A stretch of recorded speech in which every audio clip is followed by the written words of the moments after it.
Hello दोस्तों, नमः शिवाय। दोस्तों, देवशयनी एकादशी का व्रत आने वाला है जो कि 2024 में 17 जुलाई बुधवार का पड़ रहा है। सर्वप्रथम तो आपको बहुत बहुत शुभकामनाएं और बधाई। अगर आप व्रत रख रहे हैं तो भी पूजा करें, अगर नहीं रख रहे हैं तो भी आप पूजा करें। देवशयनी एकादशी पे कहा जाता है कि भगवान विष्णु पाताल लोक शयन करने के लिए चले जाते हैं, यानी विश्राम करने के लिए चले जाते हैं, निद्रा करने के लिए चले जाते हैं। और उस समय जो है सृष्टि का पूरा संचालन भोलेनाथ करते हैं। इसलिए 4 महीने चतुर्मास लग जाता है, क्योंकि भगवान मतलब विश्राम करने चले जाते हैं। और जब विश्राम करने के लिए चले जाते हैं तो जितने भी धार्मिक अनुष्ठान तो होते हैं, लेकिन मांगलिक कार्यक्रम पे रोक लगती है। बड़े बड़े धार्मिक अनुष्ठान है उसमें भी थोड़ी सी रोक लग जाती है, लेकिन वो हो सकते हैं, क्योंकि चतुर्मास जो है पूजा पाठ, सत्संग, संयम और जप तप का बताया गया है। तो मांगलिक कार्यक्रम पर रोक लगती है, लेकिन अनुष्ठान जो है धार्मिक हो सकते हैं, बड़े स्तर के भी हो सकते हैं। इसके अलावा मैं एक बात बताऊंगी आपको कि इस पर अनेक कहानियां आई हैं कि देवशयनी एकादशी इनका नाम कैसे पड़ा। एक बात ये भी आती है कि भगवान विष्णु जो है, जब भगवान शंकर शंखचूड़ का वध कर रहे थे तब इन्होंने उनकी सहायता की थी।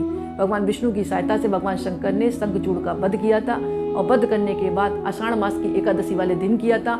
उसके बाद ये जो है विश्राम करने के लिए चले गए थे। इनको लगा कि अब शंखचूड़ का तो वध हो गया, अब सृष्टि जो है शांति से चलेगी। तो उस समय भार जो है भगवान शंकर मतलब इसका उठाते हैं संचालन के लिए पूरे जो सृष्टि का।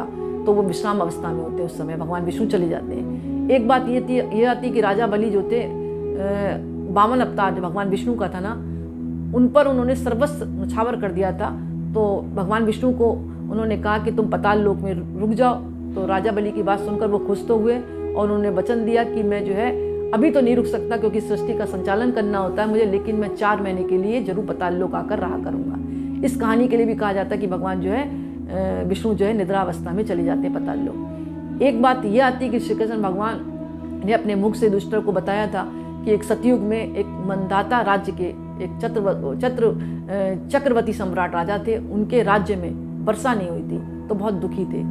तो जब वर्षा नहीं हुई तो बहुत ज़्यादा दुखी थे, तो वो उनकी प्रजा भी दुखी रहने लगी, क्योंकि जब वर्षा होगी तभी तो अन्न होगा, जल होगा। भूख प्यास से तड़पने लगी। तो वो जो चक्रवर्ती राजा थे वो जंगल में गए किसी ऋषि की तलाश में, महात्मा से पूछने के लिए क्या करें। तो वहाँ पर ब्रह्मा जी के पुत्र अंगरा ऋषि का एक आश्रम था, तो वहाँ पर जाके चले गए। अंगरा ऋषि को प्रणाम किया तो उन्होंने अपनी पीड़ा बताई कि हे ऋषिवर, मेरे जो है राज्य में वर्षा नहीं हो रही है, मेरी जो प्रजा बहुत दुखी है, अन्न भी नहीं हो रहा, जल भी नहीं मिल रहा उनको।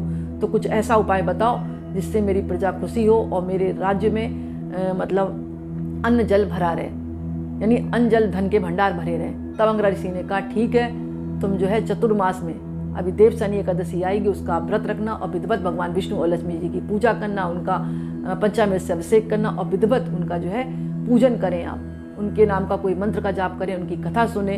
तो जो है अगर सच्चे दिल से आप इसका व्रत रखेंगे तो आपके राज्य में जरूर वर्षा होगी। तो राजा ने वैसे ही अंगरा ऋषि के कहने से देवशयनी एकादशी का व्रत रखा, और व्रत के प्रभाव से उनके राज्य में वर्षा हुई। जब वर्षा हुई तो प्रजा बहुत खुशहाल हुई, क्योंकि जब वर्षा होगी तो जल भी मिलेगा पीने के लिए प्रजा को, और अन्न भी खूब होंगे। तो उनके राज्य में अन्न धन जल की कमी नहीं रही इस व्रत के प्रभाव से।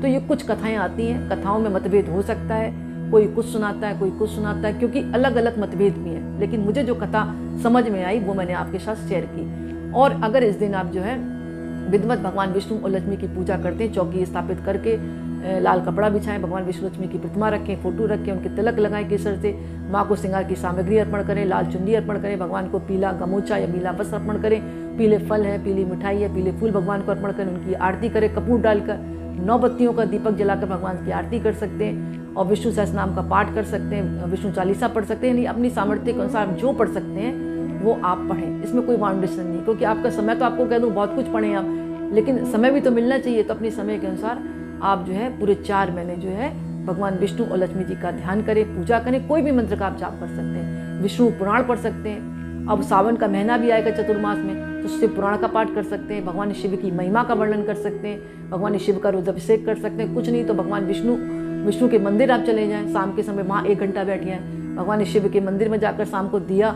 जला दें 4 महीने। कुल मिलाकर आप अपने हिसाब से पूजा पाठ कर सकते हैं। और एक पान पर आपको लाल चंदन से या पीले चंदन से श्रीम लिखकर भगवान विष्णु को अर्पण कर दें। इससे भगवान विष्णु की कृपा आपको प्राप्त होगी, और भगवान की कृपा से आपके घर में अन्न धन भंडार भरे रहेंगे। ये भी कहा जाता है कि भगवान विष्णु के मंदिर में जाकर बादाम अर्पण करने से, बाद में छोटे छोटे पटकों को बांटने से जीवन में आने वाली सारी परेशानियां दूर होती हैं।